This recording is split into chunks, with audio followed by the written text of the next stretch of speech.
14h, 16h, Brigitte Lahaie, Sud Radio.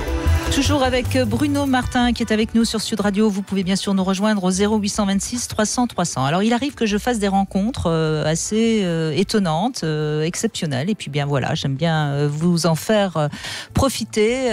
Marc Vella, bonjour. Bonjour Brigitte. Alors vous êtes, vous êtes quelqu'un d'assez à part dans notre monde moderne. Vous êtes musicien au départ, compositeur, pianiste, et vous êtes le concepteur de la caravane amoureuse, c'est-à-dire que vous parcourez le monde avec votre piano à queue. Alors ça, je l'ai pas fait exprès, c'est vraiment un piano à queue.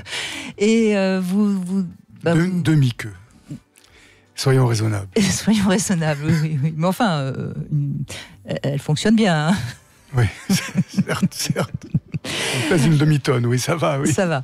Bon, et donc vous parlez d'amour. Vous avez été dans tous les pays du monde. Vous avez rencontré pas mal de gens différents. Et puis, on a communiqué ensemble. Et puis vous m'avez dit, mais moi je peux vous parler de la fausse note dans la sexualité. Alors ça m'a évidemment intriguée. Mais parce que votre discours, quand vous rencontrez les gens, c'est de leur dire que d'être imparfait, d'être maladroit, c'est pas une tare, c'est notre nature et qu'il faut pas considérer que à cause de ça on est foutu, bien au contraire. Oui, ça c'est évident. C'est-à-dire que tout le paradigme de notre société aujourd'hui, c'est d'éradiquer la fausse note. Moi, le musicien, je peux dire que dans les conservatoires, c'est l'objectif, bien entendu. Jouer un beau morceau sans fausse note. C'est aussi le paradigme que l'on trouve dans les écoles. Voilà, il ne faut pas se tromper, il faut tout faire bien, il faut être le meilleur. Et là encore, finalement, et lorsqu'on se trompe, nous sommes pénalisés. Donc, ce que ça va nous apprendre, c'est que finalement, le fait d'être à côté, de manquer de discernement, d'être maladroit, c'est une faute. Voilà. Et comme c'est notre nature humaine, finalement, nous sommes coupables d'être ce que nous sommes, des êtres humains. Et donc là, pour moi, c'est une machination, c'est une machine infernale, en fait, qui crée du malheur. Et voilà, qui crée de la souffrance et du mal-être. Alors qu'en fait, cette fausse note, que nous sommes, l'être imparfait que nous sommes par nature, nous invite à la grande aventure de la vie, qui est celle de nous magnifier.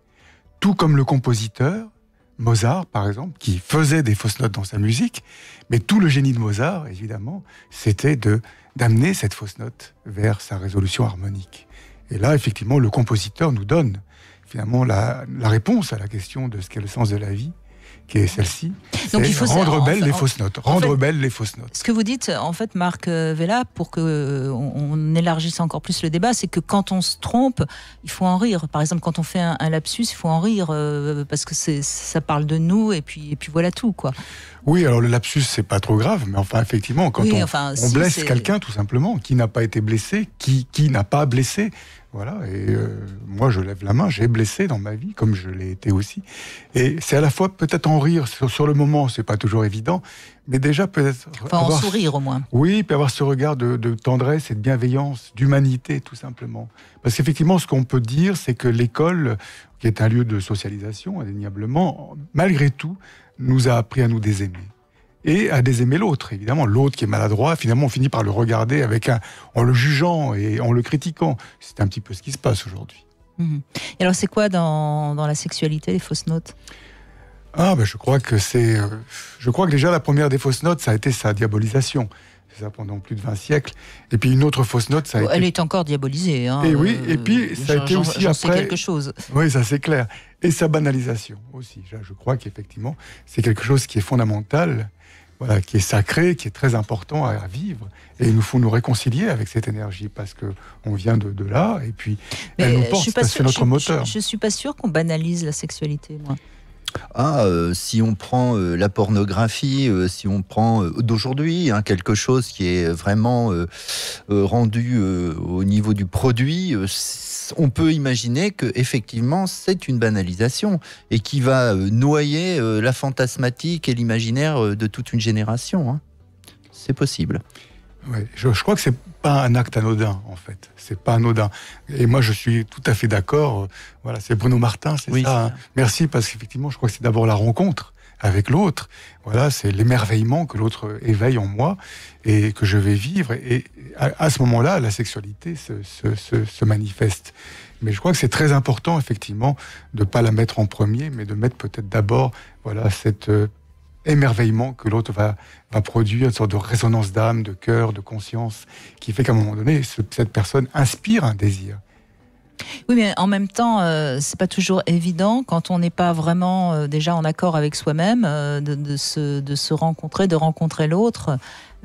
J'allais dire, c'est toute la difficulté, parce que c'est aussi parfois la sexualité qui permet de nous construire, de nous améliorer. Indéniablement. Ça peut être un chemin. Bien évidemment. Sinon, à vous écouter, il faudrait ne rentrer dans la sexualité que quand on va bien. À ce moment-là. J'ai pas dit ça. Un petit peu quand même, si. Non, pas nécessairement. Puisque vous dites c'est une rencontre, mais quand on n'est déjà pas en rencontre avec soi-même, on peut pas rencontrer l'autre.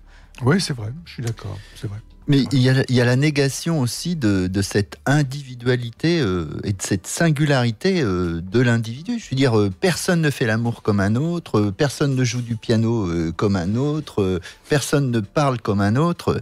C'est avec nos spécificités, nos dons et nos limites, rencontrons, aimons à notre façon, faisons des fausses notes, trouvons un moyen personnel pour en faire quelque chose de réussi, effectivement.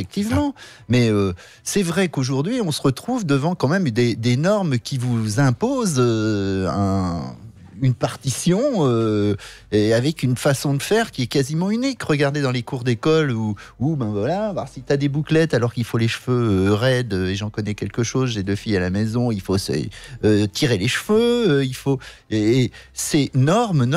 Je leur dis, vous cherchez une singularité alors que vous passez votre vie à vouloir faire comme tout le monde. Et ça, c'est une catastrophe. C'est clair. En tout cas, restez avec nous, Marc Vella. Ça s'appelle. Vous avez écrit un livre aussi. Ça s'appelle La clé d'être. C'est sorti aux éditions Vega. Et alors, ce qui est intéressant, parce qu'il y a beaucoup de langage de l'ange dans ce livre. J'en ai ressorti quelques-unes de phrases. Rien à prouver, juste à éprouver. S'épanouir pour ne pas se nuire. Enfin voilà, il y en a bien d'autres qui m'ont beaucoup plu. Restez avec nous. On se retrouve dans un instant et on va parler de la sexualité au XVIIIe siècle, à l'époque des Lumières. Alors, on pourrait penser que c'était beaucoup plus éclairant, mais on va savoir ça dans un instant grâce à Anaïs Deban.